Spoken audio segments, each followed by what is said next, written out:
মাতঙ্গ এবং মণি যখন গুরু শুক্রাচার্যের কাছে সাধনায় মানে দীক্ষা নিল, যে তন্ত্র মার্গের, আর তান্ত্রিক গুরু ছিলেন হচ্ছে গুরু শুক্রাচার্য। পৃথিবীতে অসুরদের গুরু বলা হয় শুক্রাচার্যকে। শুক্রাচার্যের কাছ থেকে যখন দীক্ষা গ্রহণ করলেন, তাদেরকে একটি হিমালয়ের গুহায় সেখানে সাধনা স্তরে বুঝিয়ে দিলেন যে তুমি এইভাবে সাধনা করো, তুমি এইভাবে, তুমি ভক্তি মার্গে সাধনা করো, তুমি হঠ মার্গের সাধনা করো। এবং হঠযোগী আমাদের সনাতন ধর্মে বলা হয়ে থাকে কাদেরকে? যারা নাগা সন্ন্যাসী আছে তাদেরকে হঠযোগী বলা হয়ে থাকে।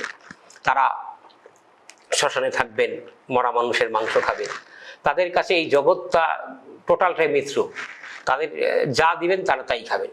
তারা এই জগতের কোনো কিছু চাহিদা নেই, ইচ্ছা নেই, বাঁচারও ইচ্ছা নেই, মরারও ইচ্ছা নেই।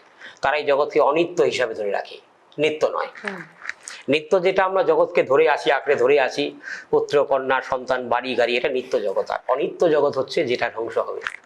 তদ্রূপ সেখান থেকে মাতঙ্গ এবং মুনি, তার দুই ভাই সাধনা করে, মুনি সাধনায় সিদ্ধি লাভ করলেন মা মহাকালীকে।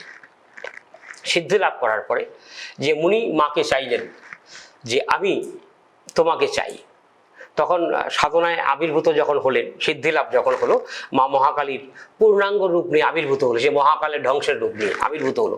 বলছে যে তুই কি চাস আমার কাছে? তখন মাতঙ্গ চাইলেন যে আমি শক্তি চাই, তথাস্থ বর দিয়ে দিলেন। আর মুনি চাইলেন কি? যে আমি ভক্তি চাই। ভক্তি মার্গে কি হয়? ভক্তি মার্গের ভক্তির সাধনায় সিদ্ধি লাভ কোনো দেবদেবী সহজে তাকে দিতে চায় না। ভক্তিতে ভগবান বাধা থাকে। আমি যদি অন্তর দিয়ে কাউকে ভক্তি করি, সে আমার কাছে বাধা পড়ে যাবে।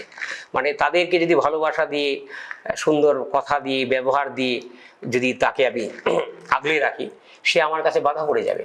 কারণ ভালোবাসার কাঙ্গাল হচ্ছে সমস্ত ব্রহ্মাণ্ড, দেবতা, অসুর, কীট পতঙ্গ, পশু পাখি সবাই। অর্থাৎ সে ভক্তি চাইলেন। তখন বললেন যে না, তুমি অন্য কোনো বর চাও।